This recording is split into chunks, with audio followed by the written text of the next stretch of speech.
अस्सलाम वालेकुम जी स्टूडेंट्स। हमने सीज़न शुरू किया था जियोग्राफी चैप्टर नंबर 4 क्लाइमेट का, और इसमें ये हमने सीज़न पढ़ा था द कोल्ड वेदर सीज़न, ये हम पढ़ चुके हैं। आज हम पढ़ने जा रहे हैं the hot weather season, summer, गर्मियों का मौसम क्या है। हमने देखा 4 मौसम्स होते हैं जो क्लाइमेट इफ़ेक्ट करता है जिनको थ्रू आउट द ईयर।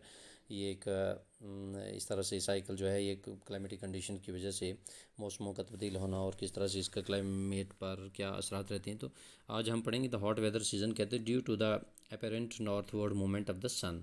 ठीक है, नुमायां तौर पर जो नॉर्थवर्ड मूवमेंट सन की होती है, सूरज की, the global heat belt shift northwards. तो जाहिर सी बात है सूरज जिस तरफ उसकी इंक्लिनेशन ज़्यादा होगी तो वहाँ पे हीट बेल्ट जो है वो शिफ्ट उसी के साथ शिफ्ट हो जाती है, और ग्लोबल हीट बेल्ट जो है it shift towards northwards as such from May to March to May. इसको समझेंगे आप। ये कहता है कि नॉर्दर्न हेमिसफेयर जो हमारा है उसमें बनिस्बत साउदर्न हेमिसफेयर के बहुत ज़्यादा गर्मी जो है वो बढ़ जाती है, और किन किन स्टेट्स में होती है हम देखेंगे आगे।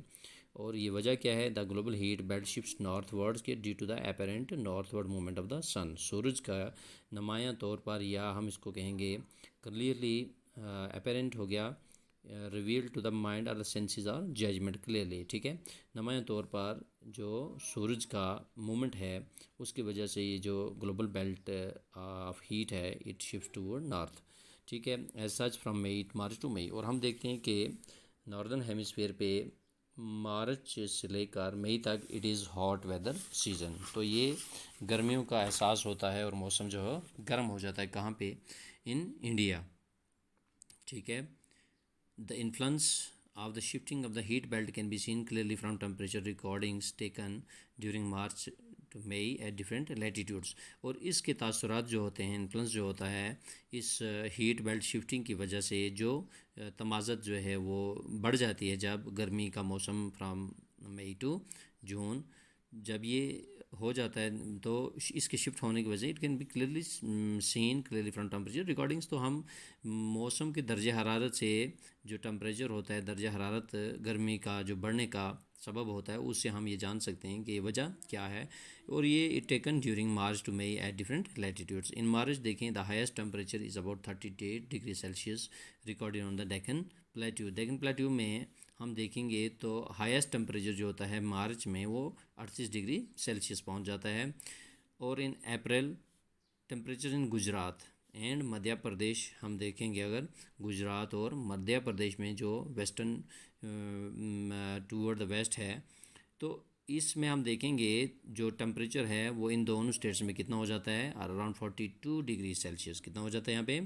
42 डिग्री सेल्सियस हो जाता है। और in May temperature of 45 degree Celsius common in the north western part of the country. और अगर हम नॉर्थ वेस्टर्न पार्ट में देखें, ये नॉर्थ है हमारा, यहाँ देखें, और नॉर्थ वेस्टर्न पार्ट में इस एरिया में हमारा जो है यहाँ पे, ठीक है, तो इसमें टेम्परेचर जो है हमारा कितना बढ़ जाता है, 45 डिग्री चला जाता है। इन पेनिनसुलर इंडिया, तो पेनिनसुला हमने पढ़ा है यहाँ पे ऑलरेडी। ठीक है, ये हमारा जो पेनिनसुला एरिया है बिलो द, ये जो वेस्टर्न साइड हमारा जो है ये साउदर्न हेमिसफेयर है। ठीक है, तो इस साइड में क्या होता है, पेनिनसुला में ये है temperatures remain lower due to the moderating influence of the oceans. यहाँ पे हमने पढ़ा, यहाँ पे क्या है, ओशंस हैं, यहाँ पे इंडियन ओशन, ठीक है, बे ऑफ बंगाल और अराबियन सी की वजह से ये पेनिनसुला इसको इसीलिए कहते हैं covered by water bodies from 3 sides. तो इसकी पानी की वजह से होने की वजह से, इसकी मॉइस्चराइजिंग की वजह से, यहाँ पे नमी की वजह से यहाँ पे टेम्परेचर जो वो ठंडा रहता है। इन हवाओं की ये जो कूल जो वेव्स हैं यहाँ पे, विंड्स जो चलती हैं, उनकी वजह से बनिस्बत नॉर्दर्न हेमिसफेयर के साउदर्न हेमिसफेयर में ये जो पेनिनसुला है ये ठंडा रहता है और इसमें ज़्यादा गर्मी नहीं होता। It remain lower due to moderating influence of the ocean. इन समुद्रों की तासुरात की वजह से इसमें एक दरमियाने दर्जे का टेम्परेचर जो है वो दर्ज हरारत रहता है। The summer months experience rising temperature and falling air pressure in the northern part of the country. अब जो मौसम गर्मियों का होता है तो इसमें क्या होता है कि इसमें टेम्परेचर जो है वो बढ़ जाता है, दर्जा हरारत एंड फॉलिंग एयर प्रेशर, और हवाओं का दबाव कम हो जाता है, ठंडी हवाएं कम हो जाती हैं in the northern part of the country. ठीक है, towards the end of May, अब मई महीने के आखिर में elongated low pressure area develops in the region extending from the Thar desert in the north west to Patna and Chota Nagpur plateau in the east and south east. तो कहता है कि इससे क्या होता है कि एलोंगेटेड लो प्रेशर जो होता है एरिया डेवलप्स होता है in the region extending from, ये कहाँ से, थार डेजर्ट से लेकर पटना और छोटा नागपुर प्लेटू में इन द ईस्ट में है एंड साउथ ईस्ट में। ठीक है, ईस्ट एंड साउथ ईस्ट में ये बता रहा है। ठीक है, नागपुर देखिए यहाँ पे है, छोटा नागपुर ये बता रहा है, और पटना में। ठीक है, आप देखें पटना ये आ गया।